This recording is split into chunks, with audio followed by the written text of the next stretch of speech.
तो hello dear students, स्वागत है आप सभी का एसके एजुटेक के ऑनलाइन प्लेटफॉर्म पर। मैं इंजीनियर रौनक राज, मैथमेटिक्स मेंटर, आपका हार्दिक स्वागत करता हूं। प्यारे बच्चों, जैसा कि हम क्लास 10th के मैथमेटिक्स के चैप्टर्स को कवर कर रहे हैं और उसी चैप्टर के अंदर हमने अपना चैप्टर नंबर 2 पॉलिनोमियल्स भी शुरू कर दिया था और उसके बहुत सारे कॉन्सेप्ट हमने सीख लिए हैं। और आज अपन चलते हैं एक्सरसाइज के ऊपर, जिसके एग्जाम्पल्स को हम सबसे पहले सोल्व करना सीखते हैं। देखिए प्यारे बच्चों, जैसा कि मैंने आपको जो ग्राफ के अंदर जो कर्व बनता है, जो पैराबोला बनता है, जो लीनियर इक्वेशन का ग्राफ के अंदर कैसे निरूपण किया जाता है, वो सारी चीजें सिखा दी है। और आज अपन चलते हैं उसके एग्जाम्पल के ऊपर। और पहला एग्जाम्पल आपका ये दे रखा है कि दिए गए आकृति के अंदर अपन को पता करना है ग्राफ से कि शून्यांकों को कैसे निकाला जा सकता है। तो देखो, सबसे पहला आपका दे रखा है, एक ग्राफ दे रखा है। क्या दे रखा है? एक ग्राफ दे रखा है। ये आपका y अक्ष, ये आपका x अक्ष, ठीक है। इसके अंदर इस तरह से ग्राफ दे रखा है। कैसा? ये इस तरह से। अब इसके अंदर आपको ये देखना है कि जो x अक्ष है, देखो शून्यांक कब मिलते हैं? शून्यांक कब मिलेंगे? जब x का मान अपन कुछ रखेंगे तो y का मान क्या आ जाए? 0 आ जाए। वही क्या होगा? आपका शून्यांक होगा। तो मतलब क्या होगा? x अक्ष पे जो भी ये ग्राफ काटेगा, मतलब ये जो लाइन है वो क्या करेगी? x अक्ष पे जहां भी काटेगी, जितनी बार काटेगी उतनी आपके पास क्या होंगे? शून्यांकों की संख्या आ जाएगी। यानी पहले एग्जाम्पल के अंदर अपने क्या है, इस x अक्ष पर ये जो लाइन है वो कितनी बार काट रही है? यहाँ पे सिर्फ एक बार काट रही है। मतलब इसके अंदर आपका शून्यांक कितना होगा? 1 होगा। कितना होगा? शून्यांक की संख्या, शून्यांक की संख्या वो कितनी होगी प्यारे बच्चों? तो 1 होगी। ठीक है। इसी तरह दूसरा क्वेश्चन अपन देखते हैं एग्जाम्पल के अंदर। ये y अक्ष, ये x अक्ष, इसके अंदर ये काट रहा है कैसे? इस तरह से। जब इस तरह से काट रहा है यानी ये x अक्ष पे कितनी बार काट रहा है? एक बार। और कितनी बार? 2 बार। यानी यहाँ पे शून्यांकों की संख्या कितनी होगी? 2। ठीक है। अब इसी के अंदर आप देखो, इसी के अंदर मैं आपको बता देता हूं। देखिए, इसी के अंदर अगर अपन देखें,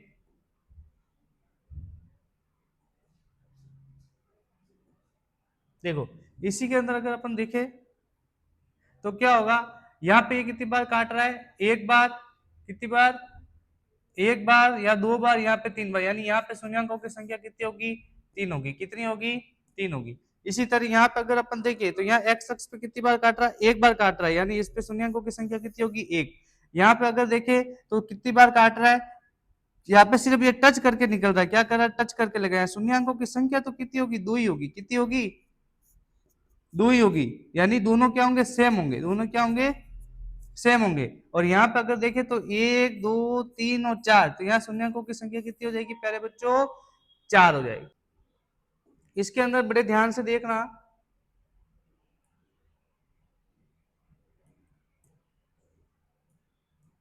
देखो यहाँ पे देखो एक्स अक्ष पे ये कहीं भी काट नहीं रहा है। ये क्या कर रहा है? वाई अक्ष पे इस तरह से काट रहा है। तब वाई अक्ष पे ये काटेगा तो इसका मतलब क्या है? ये एक्स अक्ष पे नहीं काटेगा। तो यहाँ पे शून्यांकों की संख्या कितनी होगी?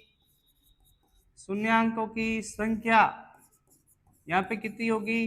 0। क्यों होगी 0? क्योंकि एक्स अक्ष पे कहीं भी नहीं काटा। जब एक्स अक्ष पे काटेगा ही नहीं तो वाई का मान 0 होगा भी नहीं। समझ रहे हो ना? दूसरे देखो, यहाँ पे एक्स अक्ष पे कितनी बार काट रहा है? एक बार। एक बार काट रहा है तो यहाँ पे शून्यांकों की संख्या कितनी होगी? 1 होगी। कितनी होगी? 1 होगी। यहाँ पे अगर अपन देखें तो एक बार, 2 बार, 3 बार, तो यहाँ पे शून्यांकों की संख्या कितनी होगी? 3 बार। ठीक है। यहाँ पे आपको लिखना होगा, यहाँ पे क्या लिखना है? भाषा। भाषा आपको ये लिखनी है कि ग्राफ में एक्स अक्ष पर 3 बार काटते हैं तो शून्यांकों की संख्या कितनी हो जाएगी? 3 हो जाएगी। ठीक है। इसी के साथ अगर इसमें देखिए तो इसमें देखो ये पैराबोला बन रहा है, यानी क्वाड्रेटिक इक्वेशन है। यहाँ पे कितनी बार काट रहा है? 2 बार काट रहा है। तो यहाँ पे शून्यांकों की संख्या कितनी हो जाएगी? 2।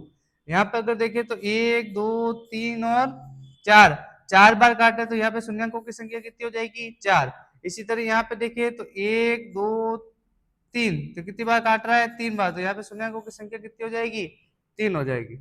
समझ में आ रहा है? मतलब एक्स अक्ष पे जो भी काटेगा लाइन, उसके ऊपर एक्स अक्ष पे काटेगा तो ही वो आपका शून्यांक गिना जाएगा। अगर एक्स अक्ष पे नहीं काटता है, डायरेक्ट ऊपर ही निकलता है, तो ये आपका शून्यांक नहीं होगा। क्यों नहीं होगा? क्योंकि एक्स अक्ष पे काटेगा तभी तो, मतलब यहाँ पे काटेगा, मतलब ये मान यहाँ पे y के लिए यहाँ पे ये क्या है, 0 है, मतलब यहाँ पे काट रहा है, मतलब इसका y का मान यहाँ पे क्या रहा है, 0 आ रहा है, इसलिए ये क्या होगा, आपका शून्यांक होगा।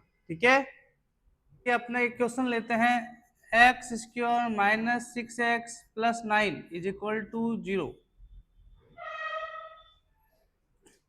देखो अपन ने इसको सॉल्व किया था, x square minus 3x plus 9 is equal to 0, यानी x यहाँ से अगर अपन कॉमन ले तो x माइनस 3 और यहाँ से माइनस 3 कॉमन ले तो x minus 3 is equal to 0, यानी x का क्या मान है, 3 आया, यानी 3 पे क्या होगा, y का मान क्या हो जाएगा, 0 हो जाएगा, मतलब ये आपका क्या है, शून्यांक।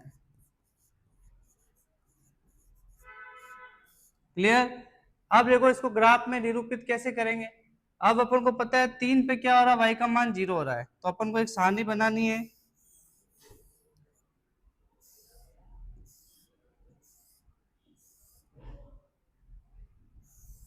या x का मान या y का मान, यहाँ पे ले लेता हूं मैं क्या, एक और बना लो, बीच में रख लो क्या, 3 को, 3 का मान रखेंगे तो क्या आ जाएगा यहाँ पे, 0, मतलब 3 यहाँ पे मैं रखता हूँ, जैसे 3 का वर्ग minus 6x into 3 plus 9 is equal to 0, यानी 9 minus 18 plus 9 is equal to 0, यानी 18 माइनस 18 कितना हो गया, 0, प्लस प्लस की संख्या जुड़ती है इसलिए यहाँ पे 18 आ गया, और माइनस का 18 यही है, 0 हो गया, यानी x का मान मैंने यहाँ पे कितना रखा, 3, तो y का मान कितना आ गया, 0। अब इसी तरह से यहाँ पे 2 रखो, 1 रखो, ठीक है, और क्या रखो, 4 रखो और 5 रखो, तो जब ये संख्या आएगी उसके बाद ही उसका क्या बन सकता है, ग्राफ बन सकता है। कैसे? अब जब मैं x का मान कितना रखूं, 2 रखूं, तो कितना हो जाएगा, 4 minus 12 plus 9 is equal to 0, यानी 13 माइनस 12 इज इक्वल टू क्या होगा, 1, यानी y का मान कितना आ जाएगा, 1, सॉरी 1 यहाँ आएगा।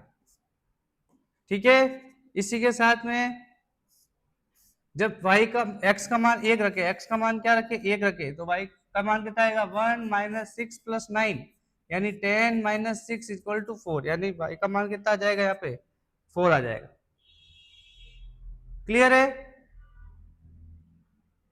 नेक्स्ट अगर अपन लेके तो x बराबर 4 रखे, x बराबर क्या रखे, 4, तो ये कितना हो जाएगा, 16 minus 24 plus 9 is equal to 0, यानी 25 माइनस 24 इज इक्वल टू 0, यहाँ पे कितना आ जाएगा, 1, और y का मान, x का मान अगर 5 रखे तो कितना हो जाएगा, 25 minus 30 plus 9 is equal to 0, यानी 34 माइनस 30 इज इक्वल टू 0 नहीं आ रहा है, या कितना आ रहा है, 4, तो यहाँ पे कितना आ जाएगा, 5 का रखेंगे 4।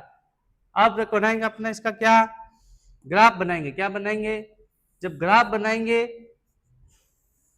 तो ये हो जाएगा 1 2 3 4 5, ये हो जाएगा -1 -2 -3 -4, ये हो जाएगा 1 2 3 4, इधर -1 -2 -3 -4, यहाँ ध्यान दो, x क्या 1, y कितना है 4, तो पहला पॉइंट क्या बनेगा यहाँ पे, क्लियर। दूसरा देखो x क्या है 2 और y कितना 1, तो दूसरा पॉइंट बनेगा यहाँ पे। फिर देखो तीसरा, x क्या है 3, y क्या है 0, तो तीसरा पॉइंट बनेगा यहाँ पे। फिर बोला x क्या है 4 और y क्या है 1, तो चौथा पॉइंट बनेगा यहाँ पे।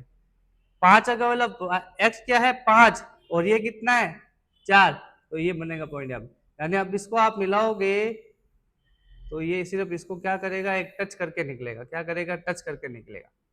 ठीक है, क्यों टच करके निकलेगा, क्योंकि दोनों जो शून्यांक है वो क्या आ रहे, सिर्फ 3 आ रहे, दोनों शून्यांक यहाँ पे अपने क्या आ रहे, 3 आ रहे, इसलिए क्या करेगा, सिर्फ इसको टच करके निकलेगा, और ये इसके पॉइंट हो जाएंगे। पहला पॉइंट क्या था, 1 और 4, दूसरा था 2 और 1, तीसरा था 3 और 0, चौथा था आपका 4 और 1, और पांचवा था आपका क्या, 5 और 4। इसमें पहले x का मान आएगा और फिर y का मान आएगा, ये भी अपन को इस तरह ध्यान रखना है। एक अपन लेते हैं x square minus 2x minus 8 is equal to 0, तो एक्स स्क्वायर इसका क्या होगा, प्रोडक्ट माइनस का 4x प्लस का 2x माइनस का 8 इज इक्वल टू 0, यानी x minus 4 plus 2x minus 4 is equal to 0, यानी एक आएगा x प्लस 2 और एक आएगा x minus 4 is equal to 0, यानी x माइनस का 2 और x प्लस का 4, ये दो आपके पास क्या आ जाएंगे, शून्यांक आ जाएंगे। यानी अब अपन को सारणी में ये ध्यान रखना है कि -2 तक भी लेना और +5 तक 4 तक भी जाना है। ये शून्यांक निकालने का यही फायदा है कि अपन को पहले ही पता चल जाएगा। यानी अब अपन इसको बनाए,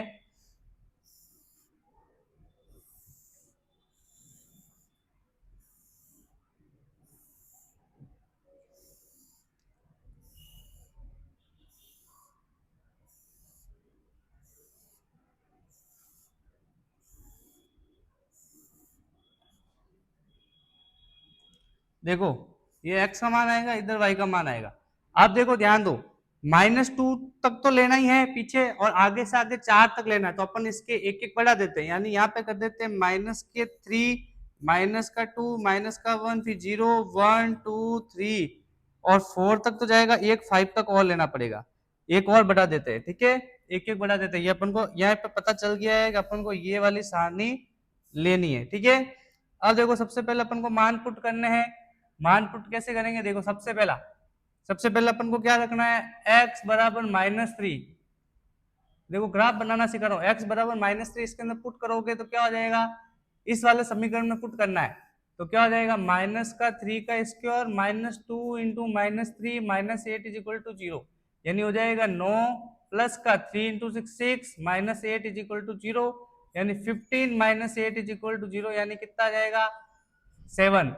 अब 0 बराबर निकलना है, यहाँ पे मान कितना आएगा y का 7 आएगा, ये बराबर y है। क्या आएगा बराबर y 7 आएगा, क्या आएगा 7। फिर देखो दूसरे नंबर पर रखना है -2, x बराबर जब -2 रखोगे तो क्या हो जाएगा, -2 का स्क्वायर -2 इंटू ये वाला 2, ये जो लिखा है -8 इज इक्वल टू 0, ये हो जाएगा 4 + 4 -8 इज इक्वल टू 0, यानी 8 - 8 क्या आ जाएगा 0। यानी जब मैं -2 रख रहा हूँ तो y का मान कितना आ रहा है प्यारे बच्चों, 0 आ रहा है। y का मान कितना आ रहा है, ये सॉरी बार बार 0 लिख रहा हूँ, y का मान। तीसरा मैं लेता हूँ x बराबर -1, x बराबर -1 लिखूं तो यहाँ क्या 1 माइनस का प्लस का 2 माइनस का 8 इज इक्वल टू 0, यानी 3 - 8 क्या जाएगा माइनस का 5, y का मान यहाँ माइनस का 5 आएगा। ठीक है, फिर जब x 0 रखते हो, चौथे नंबर पे जब x क्या रखते हो 0 रखते हो, तो 0 - 0 - 8 बराबर y, यानी y का मान कितना आ जाएगा -8, y का मान कितना आएगा 0 रखेंगे तो -8। फिर रखेंगे x बराबर 1, x बराबर 1 रखें तो 1 - 2 - 8 इज इक्वल टू 0, ये कितना हो जाएगा आपके पास माइनस के 10 माइनस का 9, कितना आएगा y का मान -9।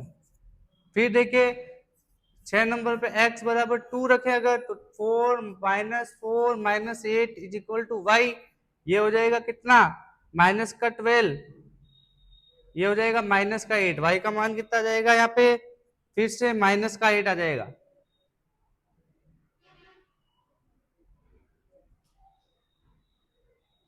ठीक है, नेक्स्ट लेते हैं अपन 3, जब x का मान कितना लेंगे 3, तो ये कितना हो जाएगा 9 - 6 - 8 इज इक्वल टू 0, यानी कितना हो जाएगा 14 11, ये हो जाएगा 14 माइनस का और प्लस का 9, यानी माइनस का 5 आएगा, y का मान कितना आ जाएगा माइनस का 5, यहाँ कितना आएगा माइनस का 5। फिर लेते हैं अपन x का मान, x का मान कितना रखना है 4, तो ये कितना हो जाएगा 16 - 8 इक्वल टू 0, यानी 16 - 16 कितना हो जाएगा 0, y का मान कितना आ जाएगा यहाँ पे 0, y का मान यहाँ पे कितना आ जाएगा 0। फिर देखो x का मान लेना है क्या 5, तो ये हो जाएगा कितना 25 - 10 माइनस का 8 इज इक्वल टू y, ये हो जाएगा कितना y का मान 7, कितना हो जाएगा 7 हो जाएगा, तो y का मान यहाँ पे कितना आ जाएगा 7। अब अपन को बनाना है इसका क्या ग्राफ, अब देखो इसका ग्राफ बनाना है, देखो ध्यान से। अब मैंने लिया यहाँ पे ग्राफ बनाने के लिए,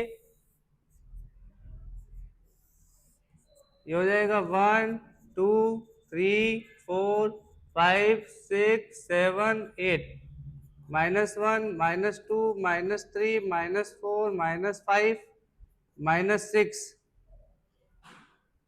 ठीक है, इधर से अपन ले लेते हैं ऊपर 1 2 3 4 5 6 7 और 8 तक।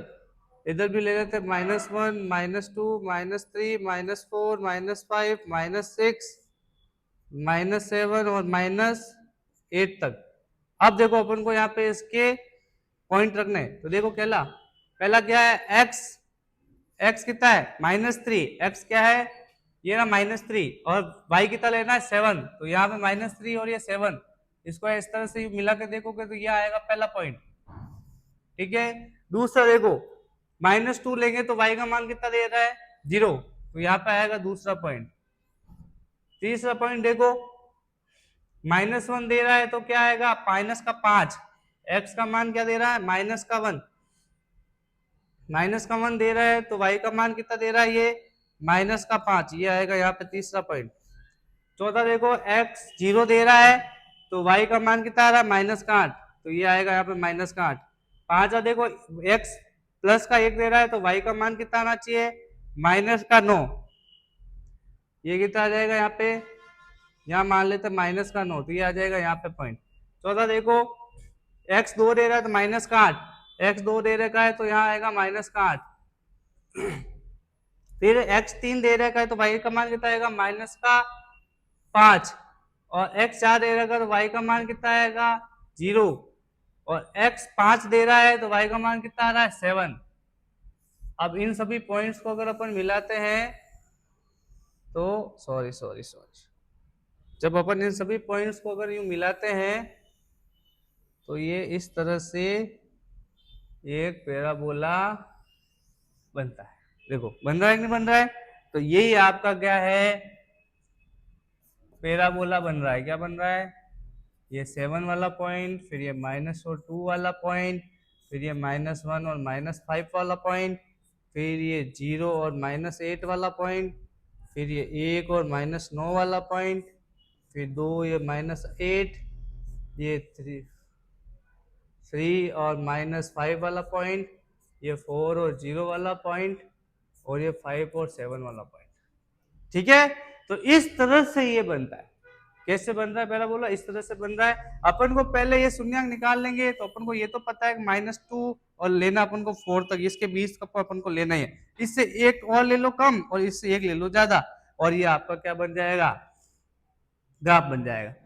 ठीक है, तो आई होप आप सभी को समझ में आया होगा। अपने 2.1 मतलब 2.1 प्रश्नावली को कंप्लीट कर लिया है, इसका एग्जाम्पल अपन ने कंप्लीट कर दिया, और मैंने आपको ये ग्राफ भी बनाना सिखा दिया है। आप घर पे जाके आई होप प्रैक्टिस करना और अच्छे से इसको समझने की कोशिश करना।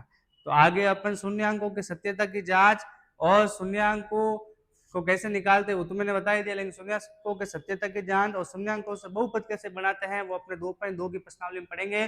कंसेप्ट मैंने पहले ही ऑलरेडी आपको बता रखा है। ठीक है, तो आई होप आपको समझ में आया होगा। ठीक है, तो तब तक के लिए मिलते हैं नेक्स्ट वीडियो के अंदर। वीडियो को लाइक करना, शेयर करना और सब्सक्राइब करना। Thank you so much. Subscribe now and press the bell icon. Never miss an update.